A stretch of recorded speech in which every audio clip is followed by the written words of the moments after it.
This is called AMD and Sofi investors. We have a major development. AMD. Holy smokers, this ain't no jokers. AMD just got downgraded by Wall Street. AMD in spotlight as Jefferies downgrades possible widening gap with NVIDIA. Oof, I mean, gosh, you hear that right off the surface and you're like, gosh, this sounds horrible. Then you look into the details, and if you're a little educated on the space, you're like, what are they comparing here? Huh?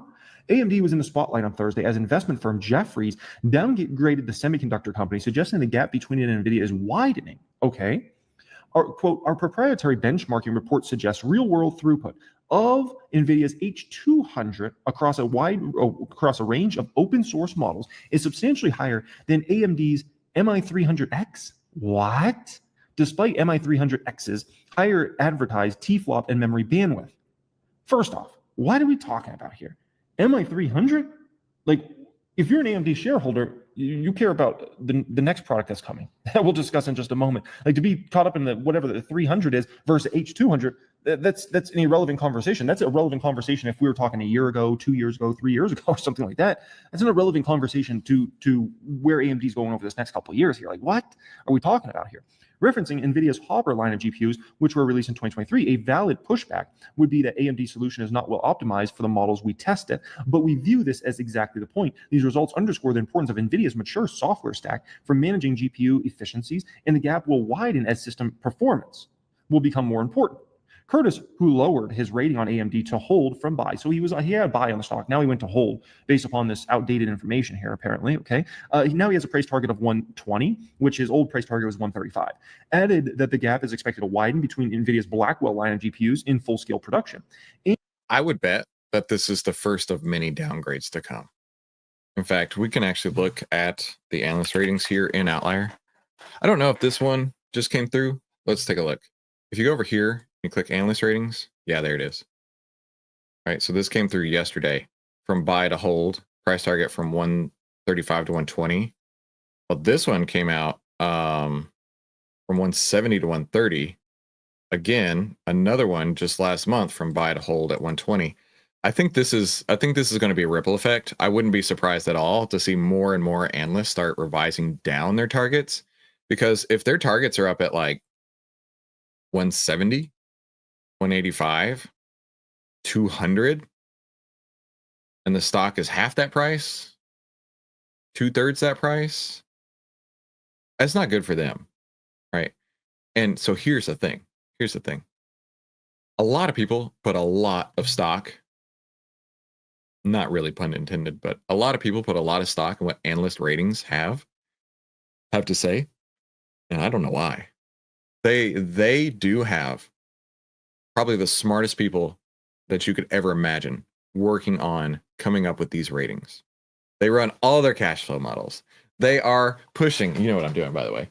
They are pushing all these numbers into all these different spreadsheets, and they're coming up with these valuations. But there's one key thing here. If the price is moving down, it doesn't matter if your price target's 180. It doesn't matter if your price target's 200.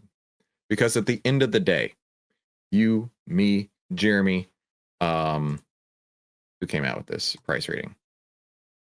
Who came out with this price rating? I forget. This one here. Jefferies. At the end of the day, if the price is not going up, they're not making money. At least if they're going long. And that's because only price pays. So you can have all these incredible, fantastical reasons why the stock should go up. It should go up. All these GPUs are great. I love the business. I love the CEO. I love everything they're doing.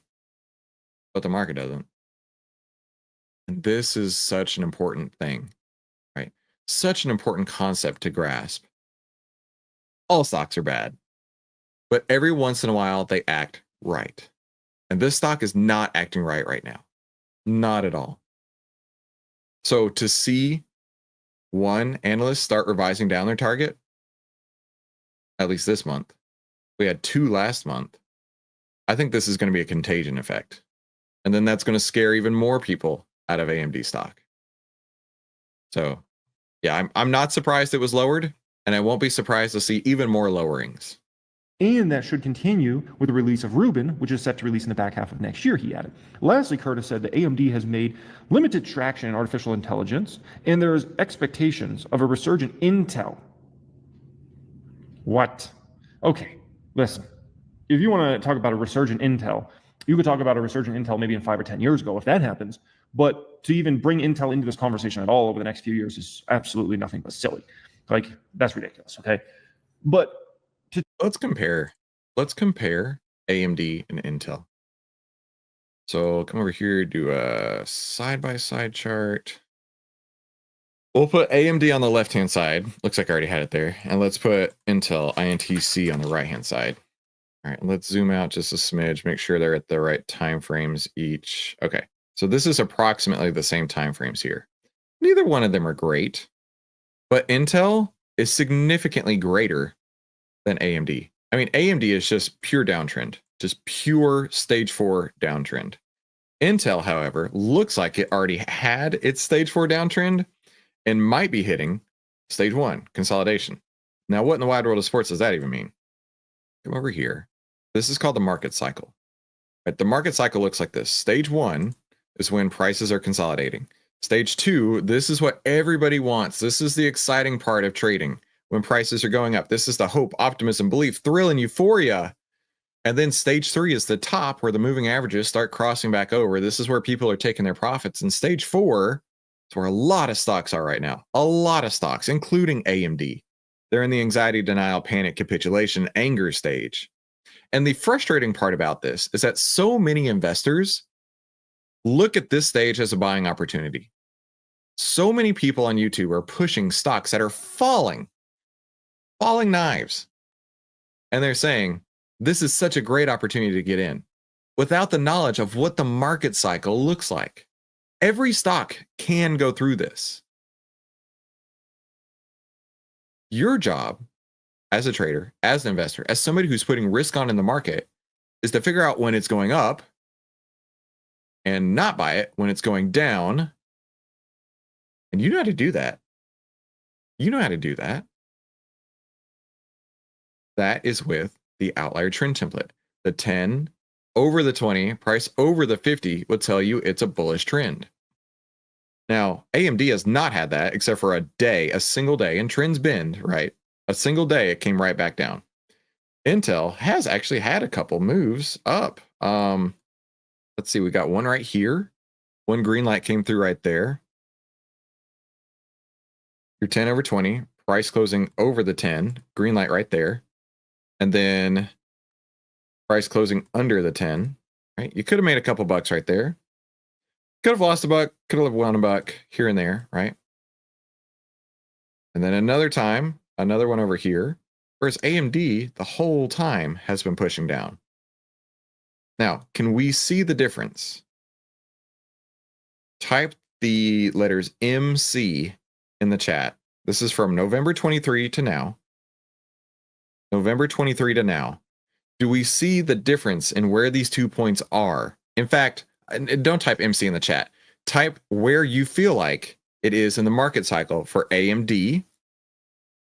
Say, so like AMD 1, and then do Intel, INTC 4, whatever you're going to say, right? Where do you think these two are on their market cycles? Because it's plainly obvious to me. Plainly obvious to me. So for me, I see AMD still in this stage 4 downtrend. I think we're hitting around capitulation anger at this point. I mean, look at this chart here. Maybe this is easier. This chart here is exactly AMD. This chart here, now this is roughly the same time frame on both sides. It looked like it had already had its stage 4 downtrend and is now moving sideways. We see the difference here, right? We see the difference. This is your stage 1 down at the bottom versus your stage 4 moving down to the bottom. Isn't that cool? Right, Knight's got it. Yeah, stage 1 and 4. Yannick gets it, stage 1 and 4. Stage 1 and 4 from Salty Brad. Now, to that regard, I would say Intel's a way better buy. Way better buy. And even if they have subpar chips, subpar products, that doesn't matter. Because as an investor, I'm not going to get paid on the chips, right? I'm not the guy who's selling chips. I'm the guy who's investing in companies. And these are two very different stages in their market cycle. I mean, Intel actually looks like it may be setting up for a stage 2. Wouldn't that be ironic to see Intel really take up for its stage 2 while AMD's finally getting down to its stage 1 and it's going to fart around here for a minute? That would be crazy. Han says, big panic over an AMD. I think you're right. I think you're right. Brandon asks, stage 1 is newer highs, where stage 4 is lower highs. Right, so stage 1, stage 2, stage 3, stage 4. So stage 4 is in red. So stage 4 is when it's moving down. But it can stair step. It can stair step up. Tesla is a great example of stair stepping. Let's look at that. Ignore this one. Ignore this one. But Tesla has stair stepped through these market cycles a lot. Like right here, moving up, moving down, moving up, moving down, moving up, moving down, moving up, moving down. Now, your job, like I say earlier, is to know when the stocks are acting right versus when they're not. Having the market cycle on hand, knowing what that is, really helps out a lot. Really helps out a lot. To take things further, I need to kill off this point before we talk about MI350, MI400, because that's where we're about to go, okay? I need to illustrate this point, very important, okay? There's this false belief that in order for AMD stock price to do well over the next few years, in order for AMD to do well as a business model over the next few years, there's a false belief that AMD has to beat NVIDIA. And it could not be further from the truth. NVIDIA does.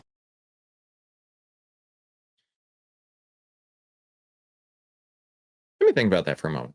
This belief that AMD has to beat NVIDIA.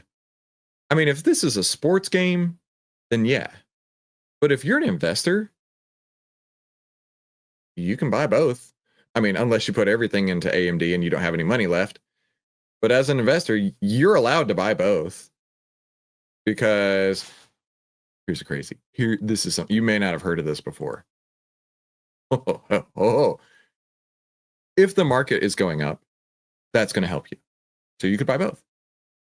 If the sector is going up, that's going to help you. So you could buy both. And only the last 30% of the stocks move. I know you've never heard me say this before. Only the last 30% is due to the stock itself. And they could both be performing really well. I don't see the need to pit one against the other. Just look at it objectively. AMD versus not Intel. Yeah, Intel. I was about to say NVIDIA. AMD versus NVIDIA. I did it again. AMD versus Intel. There you go, Chris. Just buy both. In fact, we're going to teleport to the library again. This one here. Of my top 5 trading books, this one here, How I Made $2 Million in the Stock Market, is a fabulous read. Seriously great. Now, this is about Nicholas Darvis, who was a dancer in the 50s. Like his job was dancing. He would travel the world in the 50s in trade. And this is crazy. What he would do is he would ask the broker, tell me which stocks are performing, which stocks are going up. That's all I care about. I do not care about anything except price. His broker would text him price, and he would keep his own charts, essentially. And then he would say, okay, these sectors seem to be doing really well. Let's just say, for example, the chip sector. The chip sector is going gangbusters. He would buy everything in the chip sector. And then when they weren't working out, he would start taking them off one by one. So he may have bought 5 stocks at that time. 2 of them are going down, so he gets out. 1 of them is dead money, so he's staying in because it hasn't hit his exit point. And 2 of them outperform. You can do that too. Nobody's saying you have to pick one versus the other. The market allows you to buy more than one stock. It's crazy.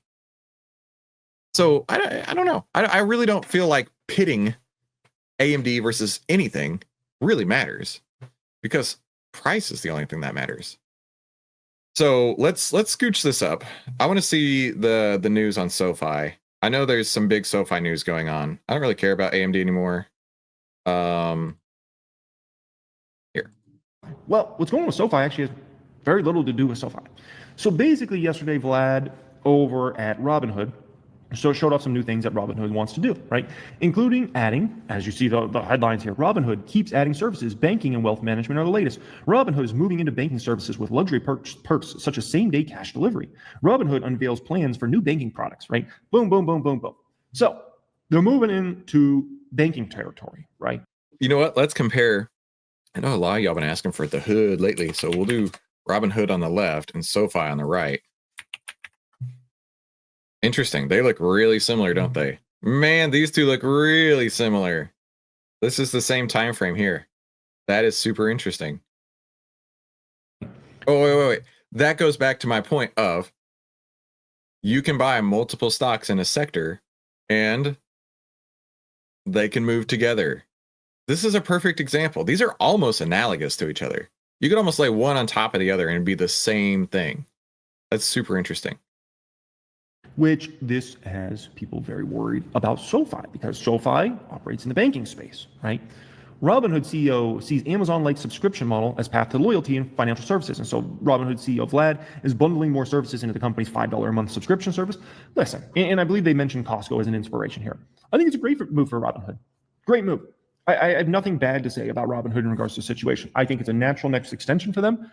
I don't know how successful they'll be. Like, it's one thing to announce something. It's another to be super successful at it, right? Because you, as a company, you can launch a million different things, right? You know, like if I recall, you can get your eyeglasses at Costco, can't you? Can't you get your eyeglasses at Walmart, right? I'm going to give you all the biggest pro tip you've ever heard in your life about eyeglasses. When I was in college, my college professor, my finance college professor, taught me about Zenni Optical, Zenni optical.com. Not sponsored. Not sponsored. I'll accept all your cookies. I have been using this website for years at this point. Now, I know you're thinking, well, you could go to whatever website, right? These literal glasses and the last 10 years of glasses I've bought have been from Zenni Optical. And some of my glasses, these cost a bit more, but some of them $20 literal dollars and no more pennies on top of that to be manufactured and sent to my house. $20 and no insurance whatsoever. That is a game changer. So if you wear glasses, if you have family members who wear glasses, you got to check out zennioptical.com. Zenni optical. I know I sound like an ad, not an ad, but since you mentioned glasses, I recently on our spring break trip, I scratched the mess out of these. These were about $80 all in. And I was just like, meh, no big deal. I'll go buy a new pair. So they should be in my mailbox like today or tomorrow. And that's the cool thing about this website, right? Especially if you have kids. Yeah, if you have kids, go get you like $20 glasses for them. You're good to go. Dude, and Warby Parker, they may be way better. But I've just been using Zenni for years. So just totally off topic. Thought I'd mention it. Does everybody just go to Walmart and Costco to get their eyeglasses? I don't think so, right? You know, you can get water at Costco and Walmart. Does everybody go get their water at Costco and Walmart? No, actually a very extremely small percentage of the population does. And so like people get all caught up in the short-term stuff and like, oh, Robinhood announced this, and they just think like, I don't know, everybody in the world's going to go sign up and start using banking products that are with Robinhood. No, I'm not leaving my bank. My wife's not leaving her bank. Like 99.9% of the people watching this video right now, you're not leaving your bank to go over to Robinhood and use their banking services or their robo-advisors or whatever that they announced, okay? None of that stuff. That does not mean it's not a good move for Robinhood. It's absolutely a good move because they're just in a market share game. They're trying to get little bits of market share here and keep adding more and more. At the end of the day, Robinhood's goal, I mean, they have a few goals, but one of their big goals is they want more and more assets in Robinhood, right? The more assets they have, the more products and services they can sell you. It's a natural extension, okay? Now, with that being said, that gets into SoFi, right? Because there's a belief like, oh my gosh, Robinhood, like, you know, and it's really a one-day belief, but it's like, oh my gosh, Robinhood's announcing banking-related products. Oh my gosh, this is the end of the world for SoFi. Well, what if I told you that SoFi allows you to invest through it? What if I told you you could invest in stocks, ETFs, IPOs, all types of things. You even do automated investing through SoFi. What if I told you that? Does that mean the end for Robinhood? Gosh, everybody's going to use SoFi? No. But it's a smart move for SoFi. It's smart that they allow that, right? So some people can use that. If they want to invest through SoFi, they can, right? And it gives SoFi an ability to, at the end of the day, have more customer data, have more assets on the platform, those sorts of things. And so just because SoFi allows you to trade stocks does not mean, oh my gosh, everybody's going to switch their Robinhood accounts from Robinhood over to SoFi. Doesn't work like that. It's just a good strategic move. And so the ridiculousness today with people selling off SoFi stock is very immature and is very uneducated. Okay, let's jump over to SoFi. By the way, listening to him and his justifications, does it not sound like anxiety or denial? Maybe not panic, but it certainly sounded a lot like that.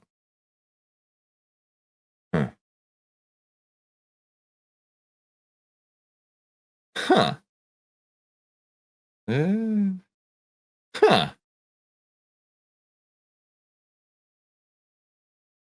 That's interesting.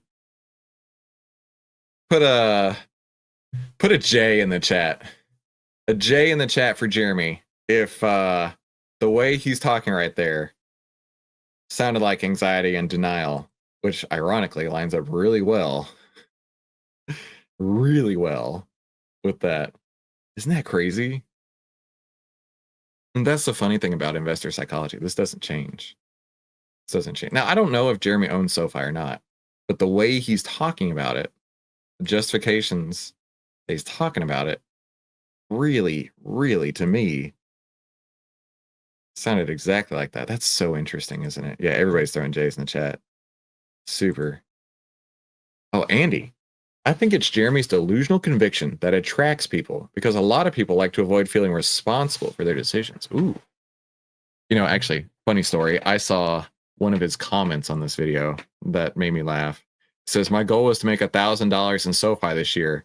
Now only 2,000 to go.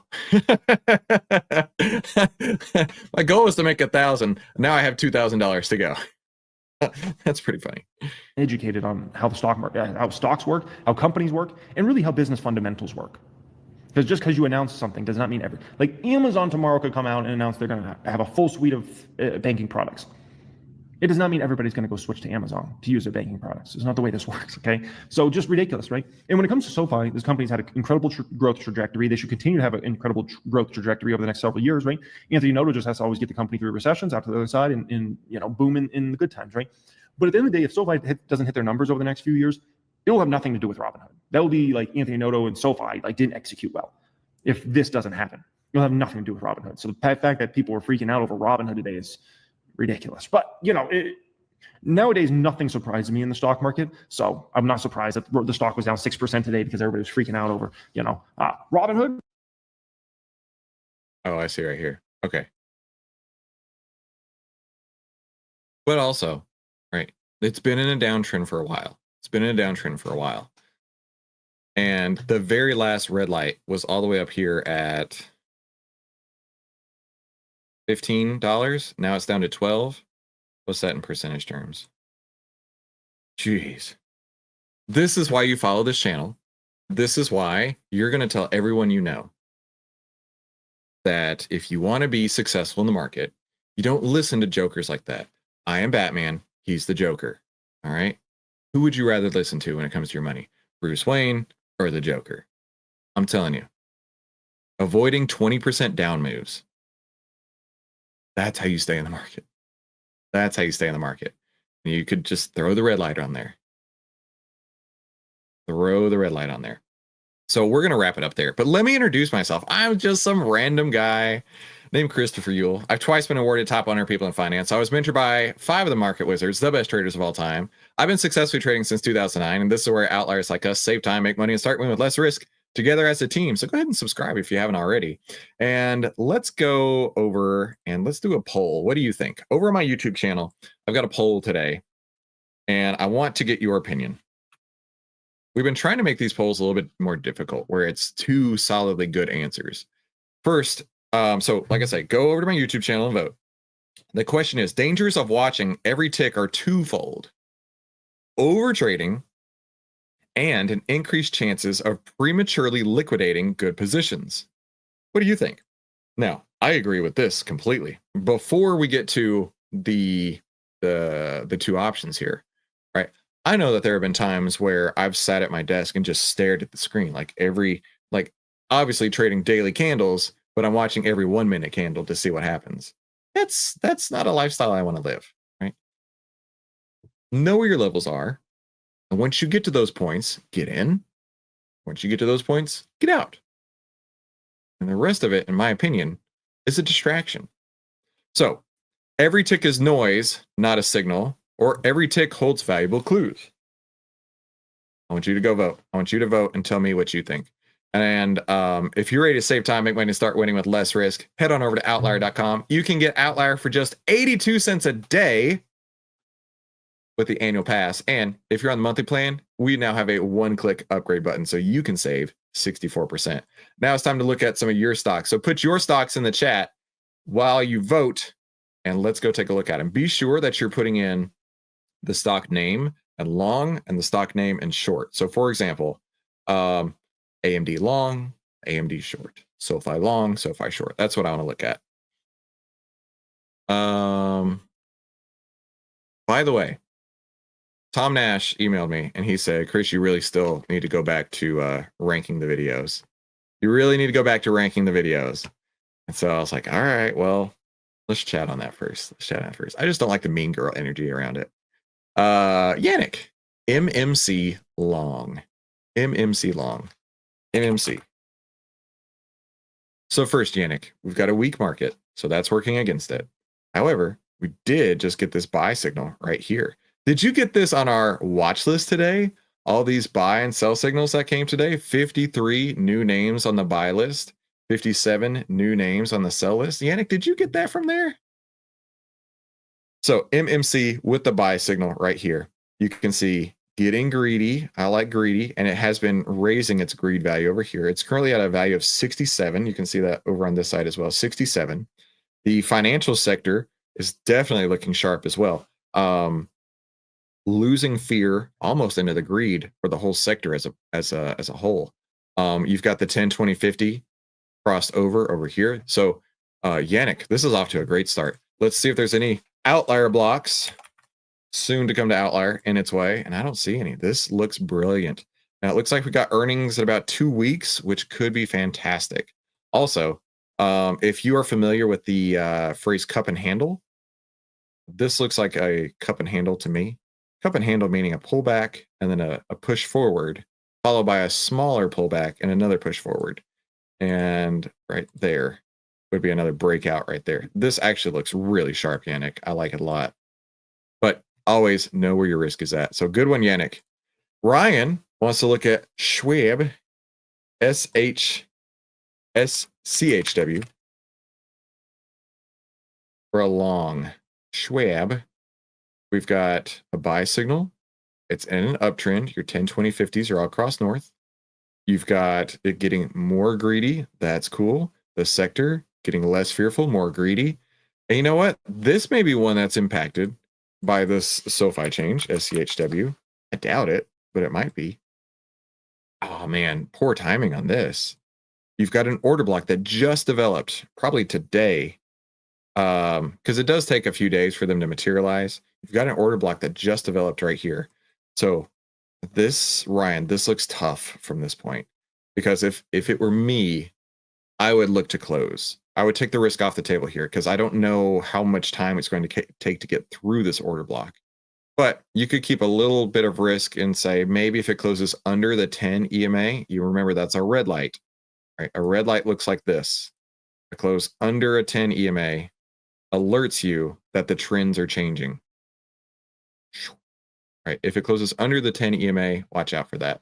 But also, you've got a weak market. So even though the sector's looking strong, the stock's looking strong, the market itself is not doing you any favors. So keep your risk in check on that. But a great one. Great pick, Ryan. Andrew wants to look at Melly.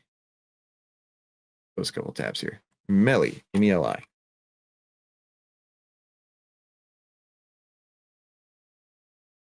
All right, so Melly long. First, it's sitting on a sell signal right here. So that, I don't like that.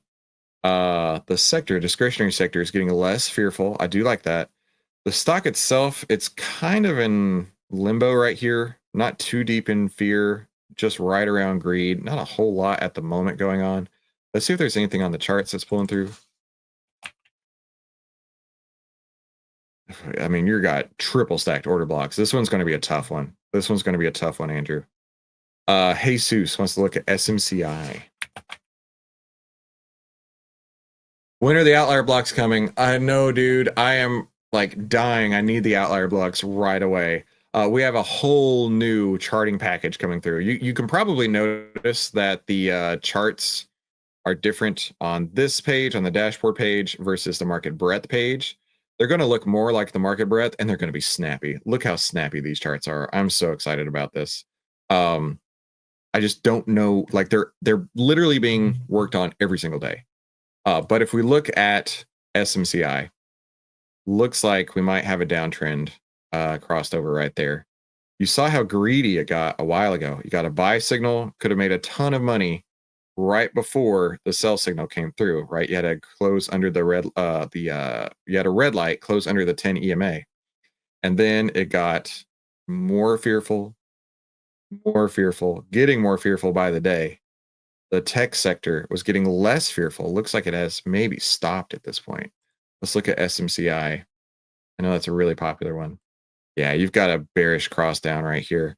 SMCI is not one I would personally own. It's a tough one at this point. Oh, but he's looking short. He's looking short. I misread that. Yeah, from a short perspective, this is okay. See, this is why I ask if you're long or short, because that changes drastically what I'm looking at. From a short perspective, it is under its moving averages. It is under its moving averages. Does have a sell signal. Excuse me. It's getting more fearful. The sector seems to be getting more fearful. And then yeah, from a short perspective, I love it. See what a difference that makes, right? That's why I asked for those longs and shorts. It really helps. KGN asks, do you trade on the daily chart or the weekly? I trade on the daily chart. Oh, from yesterday. Okay.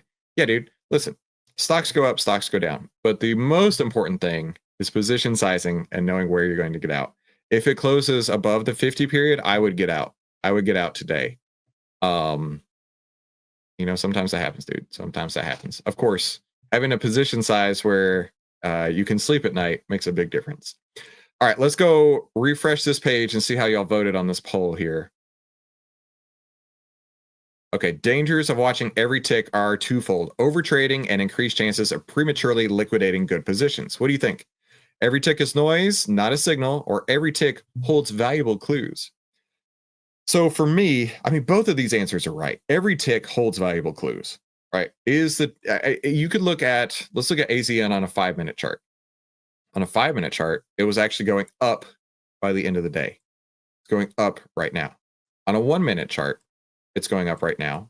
But at the end of the day, it was starting to push down.